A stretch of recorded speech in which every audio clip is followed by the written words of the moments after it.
28일 청와대에서 문재인 대통령과 양당 원내대표가 만나기로 했습니다.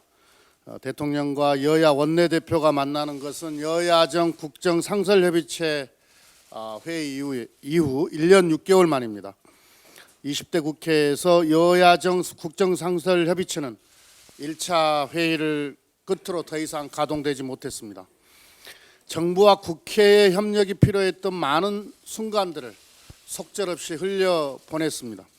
다행히 21대 국회 개원을 앞두고 대통령과 여야 원내대표가 마주 앉게 되었습니다. 이번 회동이 행정부와 입법부의 협력 그리고 여야 협력이 한 단계 도약하는 발판이 되기를 기대합니다.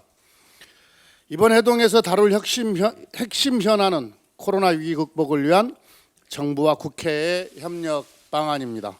코로나19로 인한 경제적 충격이 2008년 금융위기, 97년 외환위기보다 더 클 수 있다고 예상하는 전문가들이 많습니다. 3차 추경을 비롯해 위기 극복을 위한 과제가 산적해 있습니다.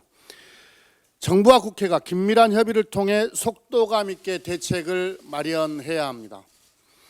앞으로 정부와 국회가 어떻게 협력해 나갈 것인지 심도 있는 논의를 진행하겠습니다.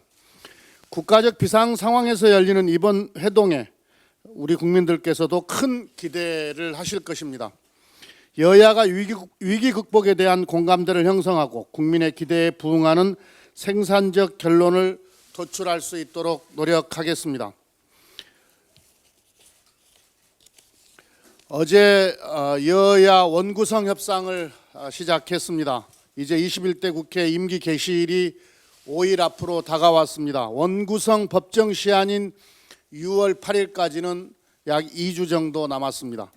국회법에 정해진 날짜에 국회를 여는 것은 너무나 당연한 일입니다. 법을 만드는 국회가 법을 지키는 것은 기본 중에 기본입니다. 더욱이 21대 국회는 코로나19 위기 극복이라는 막중한 책임을 부여받았습니다. 지금은 전 세계가 한 번도 겪어보지 못한 비상 상황입니다. 100년 역사의 글로벌 렌트카 업체 허츠가 파산보호 신청을 하는 등 수많은 글로벌 기업들이 도산위기에 놓여 있습니다. 국내 기업들도 위기에 처한 곳이 많습니다. 수많은 중소기업과 자영업자가 벼랑 끝에 서 있는 상황입니다. 비상 상황에서는 비상한 각오가 필요합니다. 국회가 비상한 각오로 신속하게 행동에 나서야 합니다. 첫 출발은 정해진 날짜에 21대 국회 문을 여는 것입니다. 긴박한 상황에 놓여 있는 국민의 삶을 지키기 위해서 국회를 반드시 제 날짜에 시작해야 합니다.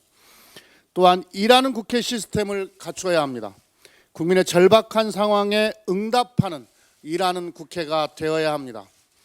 일하는 국회를 만들어 기업을 지키고 일자리를 지켜야 합니다. 일하는 국회를 만들어 민생을 살리고 경제를 살려야 합니다. 일하지 않는 국회로 인해 발생하는 피해는 고스란히 국민의 몫입니다. 국회를 멈춰 세우는 잘못된 제도와 관행은 이제 개혁되어야 합니다. 일하는 국회, 새로운 국회를 만드는 일에 야당도 함께 할 것이라고 기대합니다. 내일은 저와 주호영 원내대표가 만나 논의를 할 예정입니다.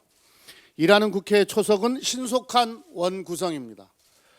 원구성 법정 시한을 지켜야 한다는 데는 주호영 원내대표도 이견이 없을 것이라고 봅니다. 그리고 원구성과 함께 일하는 국회를 만들 국회 개혁이 더 중요하다는 점에도 공감하실 것이라 봅니다. 여야 합의로 일하는 국회 구축 방안을 만들고 원구성 협상도 신속하게 끝낼 수 있도록 최선을 다하겠습니다.